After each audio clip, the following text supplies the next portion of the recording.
giyohvandlik jinoyati ishtirokchilari bo'lib, o'sha maktab o'quvchilari tomonidan sodir etilayotganligi bu achinarli holat.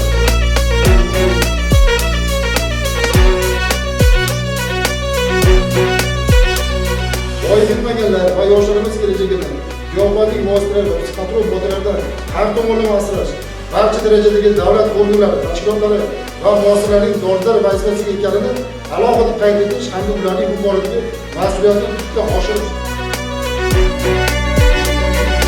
Har doim odob axloqimizni birinchi navbatda o'zingizni hurmat qilishingizdan boshlaydi.